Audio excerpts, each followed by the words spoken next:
வாக்காளர் பட்டியல் சிறப்பு தீவிர திருத்தத்திற்கான உதவி மையம் சென்னை முழுவதும் இரண்டாவது நாளாக நடைபெற்று வருகிறது. கூடுதல் விவரங்களை செய்தியாளர் ஹரிஹரனிடம் கேட்கலாம். ஹரிஹரன், சென்னையை பொறுத்தவரை எத்தனை இடங்களில் இந்த உதவி மையங்கள் அமைக்கப்பட்டிருக்கு? கூடுதல் விவரங்களை பதிவு செய்யுங்க. வாக்காளர் பட்டியல் சிறப்பு தீவிர திருத்தம் தமிழ்நாடு முழுவதும் நடைபெற்று வரும் நிலையில் சென்னையில் உள்ள 16 சட்டமன்ற தொகுதிகளில் 947 வாக்குச்சாவடி மையங்களிலையும் உதவி மையம் அமைக்கப்பட்டிருக்கு.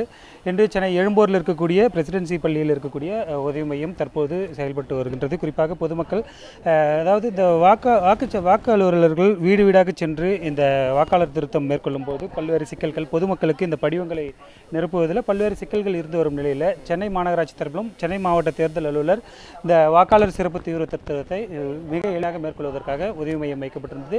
கடந்த சில நாட்களாக நம்ம களத்தில் சென்றிருக்கும் போதே பல்வேறு சிக்கல்களை பார்த்தோம். என்ன மாதிரியான சிக்கல் இருக்குன்றதை பற்றி இங்கே இருக்கக்கூடிய BLA2 கேட்போம். சார், நீங்கள் கடந்த சில நாட்களாக களத்திற்கு சென்று வரீங்க, என்ன மாதிரியான சிக்கல் இருக்குது சார் இந்த பகுதியில்?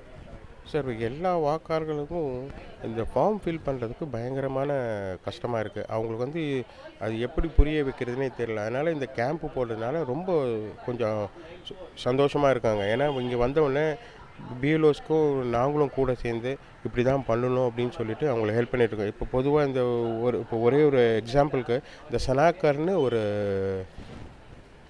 வாக்காளர், இந்த வாக்காளருக்கு அவர் 2005 ஓட்டு போடல.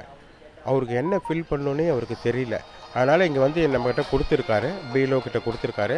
அவங்க கூட நான் இப்போ அந்த 2005 இருக்கிற நம்பர்ஸை எடுத்து அவங்களுக்கு கொடுத்து இது மாதிரி தான் ஃபில் பண்ணணும்னு சொல்லிவிட்டு அவங்க கையாலே ஃபில் பண்ணி பிஎல்ஓ கிட்ட ஒப்படைக்கும்படி நான் சொல்லிகிட்ருக்கேன்.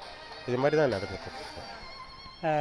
இது போன்று பல்வேறு சிக்கல்கள் இருந்தது. குறிப்பாக இந்த ஃபார்மை ஃபில் பண்ணுறதுல பெரிதாக சிக்கல் இருந்துச்சு. அதே போன்று இடம்பெயர்ந்தவர்கள், வீடு மாறியவர்கள், வேறு பகுதிக்கு சென்றவர்களுக்கான சிக்கல் இருக்குது.